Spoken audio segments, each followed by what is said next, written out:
तोड़ेगा नहीं तब तक छोड़ेगा नहीं। ये उसी बंदे का डायलॉग है जो आज बॉलीवुड पे राज कर रहा है, नवाजुद्दीन सिद्दीकी। साला इस इंसान से सीखना चाहिए जिंदगी जीना। आज इसके एक कहने पर लाखों की भीड़ इकट्ठी हो जाती है, ऐसा ओहदा बनाया इस इंसान ने। लेकिन इसके लिए यहाँ तक पहुँचना इतना आसान नहीं था।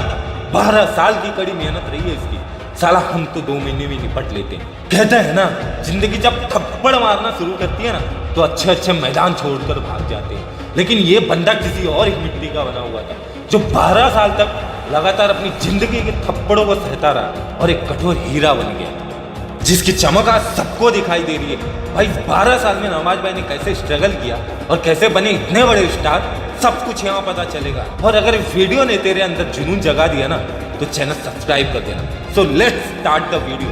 नमस्कार दोस्तों, मैं विकास प्रजापति स्वागत करता हूँ आपका। नवाजुद्दीन सिद्दीकी का जन्म उत्तर प्रदेश राज्य के मुजफ्फरनगर जिले में एक छोटे से गांव बुधना में हुआ था। ये घर में सबसे बड़े बेटे थे। नवाजुद्दीन सिद्दीकी 12वीं तक की पढ़ाई अपने गांव से ही पूरी की। नवाज साहब कहते हैं उनके गांव में लोग सिर्फ 3 चीजों को ही जानते हैं, गेहूं, गन्ना और गन।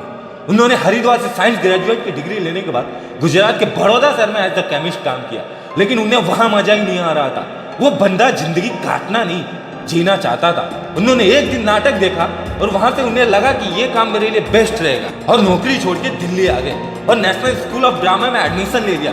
3 साल एक्टिंग सीखी और दूसरी तरफ सरवाइव करने के लिए नोएडा में एक वॉचमैन की नौकरी करनी शुरू करी। पर उनको समझ में आ गया था कि उनका सपना यहाँ पूरा होने वाला नहीं है। इस बंदे को खुद पर इतना भरोसा था कि उसने सब कुछ छोड़ छाड़ के सपनों की नगरी मुंबई में आने की सोची। और वो जब एक्टर बनने के लिए मुंबई आ रहे थे तो लोगों ने उनको कहा, जिस काम के लिए तुम जा रहे हो ना, वहाँ पे लंबे चौड़े और चिकने लोगों की जरूरत होती है, तुम क्यों अपना टाइम वेस्ट कर रहे हो। अरे वो बंदा अगर उन लोगों की बात सुना रहता ना तो आज वो वहीं रहता जहाँ पर वो था। लेकिन वो अपने सपनों के पीछे पागल था। और साला पागल लोगों ने इतिहास रचा। समझदार लोग तो सिर्फ कमियां निकालने में पूरी जिंदगी गवा देते हैं। अरे तुझे भी पागल ही बनना पड़ेगा। उठा के देख ले इतिहास को। जिसने भी अपनी जिंदगी में कुछ उखाड़ा है ना, उसको एक ही शब्द बोला गया है, पागल।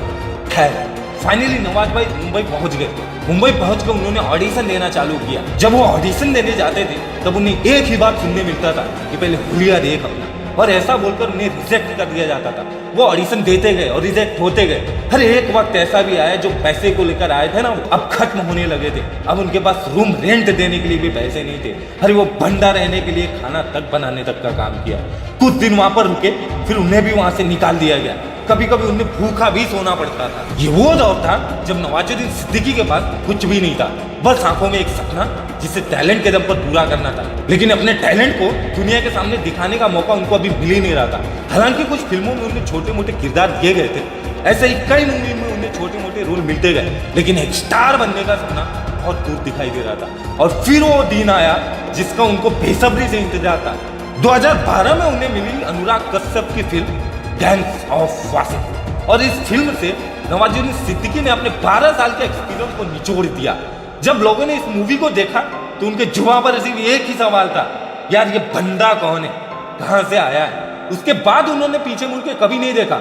और नवाज साहब अपने एक इंटरव्यू में कहते हैं, सक्सेस को पाने के लिए अपनी पूरी जान लगा दो, चाहे कितना भी समय लगे, फिर देखना कैसे सक्सेस चलते हुए आपके पीछे हुए आती है। और लास्ट में बस एक ही बात बोलूंगा कि नवाजुद्दीन सिद्दीकी की मां ने उनको कहा था, बेटा एक दिन कचड़े के ढेर की भी जगह बदलती है, तुम तो फिर भी इंसान हो।